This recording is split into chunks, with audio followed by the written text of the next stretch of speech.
In programming, an array gives me a way to store a list of values. So let's say I need to keep track of 500 things. It would be a real pain to declare 500 separate little variables. Instead, I can declare one list that holds 500 elements, and it'll be much easier to deal with.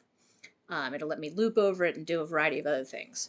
So we're going to see how do you make an array in Java. So I'm going to make an example one to hold 3 integers. So that starts with the type of information it's going to hold. So that's the first thing to know. You can't mix different types of elements inside one array. So this array I'm making can only hold elements that are themselves integers. Okay. To show that this is an array instead of just a plain integer variable, I'll put a little set of square brackets. I'll choose a name for this. I'm going to call it nums. And then I'm going to say equals new int. And then inside these square brackets, I'm going to say how many elements is this thing going to hold. Okay. So I now have an array of 3 elements. Well, what does that mean? That means in the memory of the computer, there is a variable called nums, and it is pointing to a spot where there are basically 3 boxes in memory waiting to get filled with numbers. And they have numbering that's really close to what we have seen in the string. So their indexes are 0, 1, and 2. This is not going to line up really perfectly for me, but just to kind of give you an idea what we have.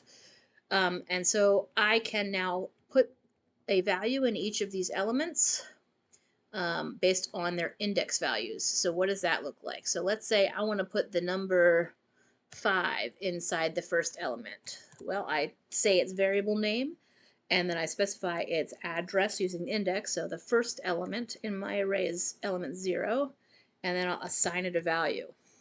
Okay, similar for these guys. So let's say I want to put a 3 in here and a 1 in here. So I can say nums 1 equals 3 and nums sub 2 equals 1. Okay. So now all my values are stored at particular spots in that array. Now, things to be careful of. If you go to an index that's higher than your array permits, you're going to crash because it's going to go out of bounds. So it won't do that till it runs. So here we go. Index 3 is out of bounds. Similarly, if I go negative, it doesn't know how to do that either. Okay. When these things are in an array, I can now loop over that array to print them out. So let's go from index 0 to index is less than.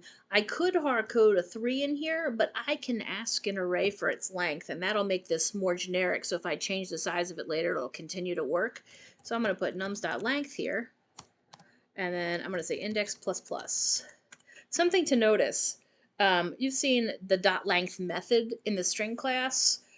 This is not a method. This is a variable that belongs to arrays, and so there's no parentheses after it. Okay.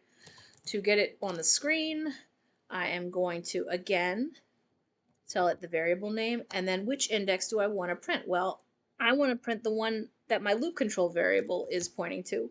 So I'm going to put my variable in there, and it's going to show me my numbers. Let's do this. Okay, there they are, 5, 3, 1.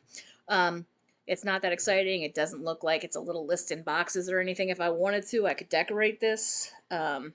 Let's put the index out to the left-hand side, and then we'll put like a box, and then we'll put the actual contents, and then we'll put like another box, so you can get a better idea of this as like a picture of a list. Okay, so there's my indexes showing next to my values that are actually inside my array. Okay. I don't have to store the numbers one at a time like this. I could actually set those up immediately right here. I could specify them in some curly brackets, and if I do that, I don't also specify the size. I can get rid of that part, and here I can just list out the numbers I want it to contain. 5 through. All right, and let's run this and make sure that it looks right. There they are. Is in the order in which I specify them here.